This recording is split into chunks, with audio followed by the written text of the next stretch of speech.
Terima kasih Puan Yang di-Pertua. Assalamualaikum warahmatullahi wabarakatuh dan salam sejahtera, salam Malaysia Madani. Puan Yang di-Pertua, kos sara hidup yang kian meningkat dengan gaji yang tidak meningkat akan memberikan pelbagai kesan yang tidak baik bukan sahaja terhadap emosi akan tetapi terhadap kualiti hidup masyarakat terutamanya yang berada di kawasan bandar. Masalah kewangan merupakan punca keruntuhan rumah tangga dan kebejatan sosial dan aktiviti tidak bermoral yang berleluasa. Bank Negara Malaysia menyatakan kos sara hidup di Lembah Kelang sebanyak RM2,600 untuk mereka yang bujang dan RM4,600 untuk mereka yang berkeluarga memang tidak mencukupi. Oleh itu saya mengucapkan tahniah kepada kementerian kerana mengambil berat isu gaji yang rendah dengan mobiliti masyarakat yang terhad dengan memperkenalkan Kertas putih dasar gaji progresif bagi menangani isu ini. Saya ingin membangkitkan beberapa perkara berkenaan dasar gaji progresif ini. Yang pertama, kelemahan kesatuan pekerja. Di seluruh dunia, kita dapat melihat betapa peningkatan gaji dan kualiti hidup pekerja dapat diperbaiki apabila adanya kesatuan pekerja yang kuat. Di Malaysia, jumlah keanggotaan dalam kesatuan sekerja menunjukkan tren penurunan yang membimbangkan iaitu hanya pada kadar 6% berbanding jumlah keseluruhan pekerja.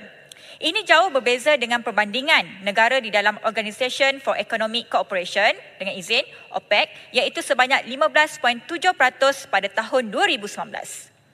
Kementerian telah pun membangkitkan di dalam kertas putih ini berkenaan pindaan terhadap Akta Kesatuan Sekerja 1959, Akta 262 untuk menyokong penubuhan dan pentadbiran kesatuan sekerja yang matang dan progresif supaya dapat menggalakkan lagi penyertaan pekerja. Apakah status terhadap pindaan ini dan bilakah kerajaan akan meneliti secara menyeluruh agar kuasa tawar-menawar dan rundingan penetapan gaji antara pihak majikan dan kesatuan pekerja dapat diseimbangkan? Perkara kedua yang ingin saya bangkitkan ialah berkenaan dengan jurang gaji antara lelaki dan perempuan. Pada tahun 2022, gaji penengah untuk lelaki meningkat sebanyak RM222 kepada RM2,315 berbanding RM2,093 pada tahun 2020.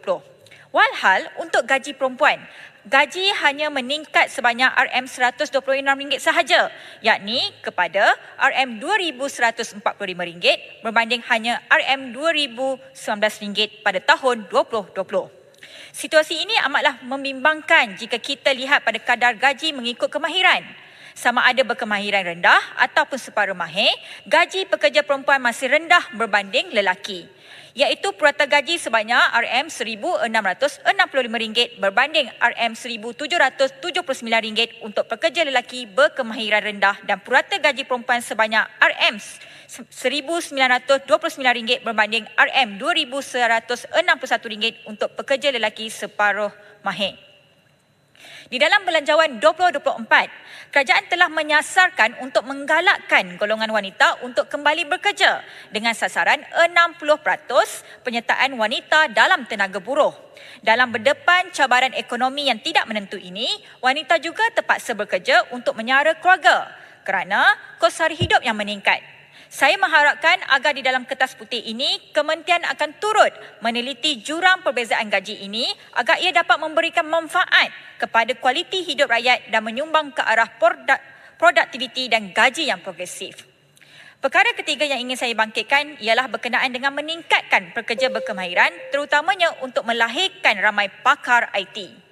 Kerajaan sedang dalam usaha untuk mendepani revolusi 4.0 dengan transformasi ekonomi digital yang akan turut mempertingkatkan daya saing dan produktiviti pekerja. Menurut panduan gaji 2023, JobStreet, industri komputer dan juga teknologi menunjukkan peningkatan gaji penengah tinggi iaitu daripada RM3,750 kepada RM4,800 dengan peningkatan sebanyak 28%.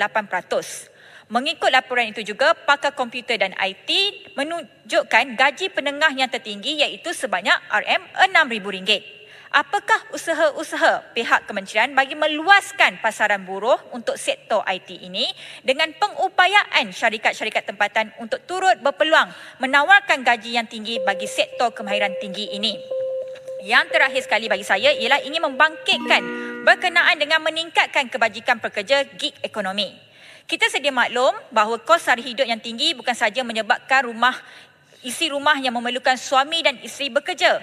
Malah mereka juga perlu melakukan 2 hingga 3 kerja bagi mencukupkan keperluan gaji untuk menampung kehidupan.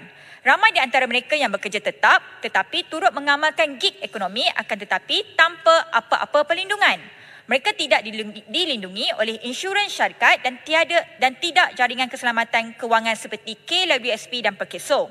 Dengan status kontraktor bebas, hak mereka dinafikan dikecualikan daripada undang-undang. Saya memohon agar kementerian juga mengkaji agar sektor gig ekonomi dapat turut dimasukkan di dalam dasar gaji progresif ini dan melihat jika terdapat keperluan-keperluan perundangan lain untuk menjamin hak mereka. Bentong menyokong usul RUU ini dan sekian, terima kasih. Terima kasih Yang Berhormat Bentong. Saya jemput Yang Berhormat Bangi. Terima kasih Puan Yang di-Pertua. Assalamualaikum warahmatullahi